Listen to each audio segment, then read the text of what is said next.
자, 그 다음에 이제 소재를 아신다면 여러분들 이제 문법이나 표현 방법을 아시고 스크립트를 써서 연습을 하셔야 돼요. 자, 문법이나 표현 방법은 왜 그렇게 얘기하느냐? 자, 어떤 주제별로 만약에 병원이라는 주제가 나왔잖아요. 그럼 병원에서 쓰는 필수 표현들이 있단 말이에요. 그쵸?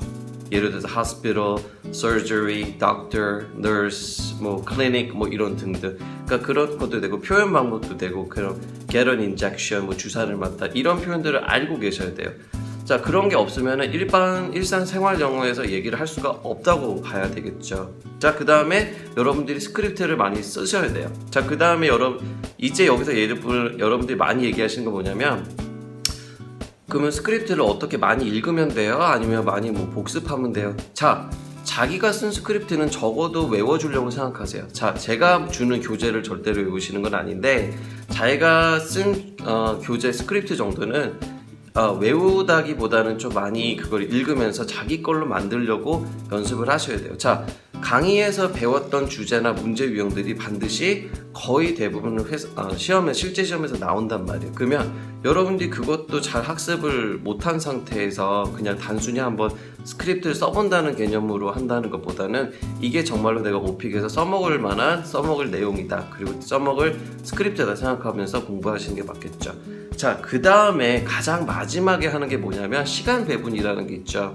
자, 실전반은 한 문제당 한 2분 정도 얘기하셔야 되고요. 그리고 초중급반은 한 문제당 1분 30초를 얘기하셔야 되는데, 자, 여러분들한테 제가 이제 2주차가 딱 되면은 1차 개강에 2주가 되면은 앞에 카운트다운을 주지를 않아요. 시뮬레이션 테스트 할 때. 그쵸? 그냥 그 에바 나오는 화면을 그냥 보죠. 원래 그게 시험이니까요. 자, 근데 여러분들이 그렇게 되면 멘붕이 와요. 자, 첫 번째 카운트다운을 주면은 어느 정도 이제 30초가 지났다 그러면은 아직 넉넉하네 라는 게 있는데, 여러분한테 그런 걸 전혀 주지 않으면 체감을 느끼질 못하고 얘기를 하는 경우가 있죠. 자, 실전반 학생들이 가장 많이 하는 실수는 뭐냐? 2분을 넘겨버려요. 그쵸? 그리고 초중급반 학생들은 1분 30초로 얘기를 못해요. 이쯤 하면은 얘기 많이 하지 않았을까? 아니죠. 그래서 마지막 최종 단계는 뭐냐면, 여러분이 1분 30초 때 내가 어느 정도 이런 얘기를 하면 1분 30초다 됐다라는 거를 체감을 하셔야 돼요. 그게 정말로 여러분이 오픽을 정말로 준비 끝까지 완벽하게 했다는 소리예요. 자, 다시 한번 말씀드릴게요.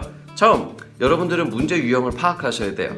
그쵸? 들어가지고 이게 무슨 문제인지 아셔야 되고요. 두 번째, 답변 공식 정도는 아셔야죠. 그쵸? 어떤 묘사가 나왔으면 묘사의 답변 포맷이 있단 말이에요. 자, 세 번째, 그 다음에 그거를 빌미로 해서 그거를 바탕으로 해서 이제 이야기할 소재거리를 찾으셔야 돼요. 그래서 그거는 이제 여러분이 만드셔도 되고 제가 이렇게 드리는 경우도 있고요. 자, 그 다음에 여러분이 스크립트를 쓰면서 문법이나 표현 방법, 그리고 내가 쓴 스크립트는 웬만하면 내 걸로 만들려고 노력을 많이 하셔야 되고요. 자, 그 다음에 마지막 최종 단계는 실전. 1분 30초 동안 얼마 정도 얘기를 하는지 내가 알아야 되고요. 2분이 됐으면 체감으로 내가 2분 정도가 이쯤 되겠지라는 걸 아셔야 돼요. 그래가지고 요 총 5가지를 여러분이 공부를 하고 이게 한 4주가 걸릴 거예요. 자, 처음에는 문제 유형하고 답변 공식만 외우시는 데만 1차 개강이 아마 소요가 될 거예요.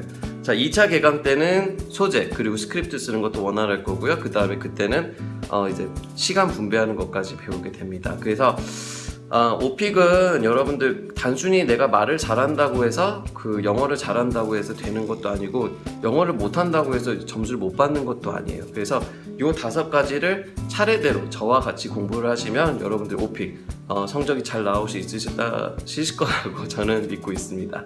자, 여기까지 할게요.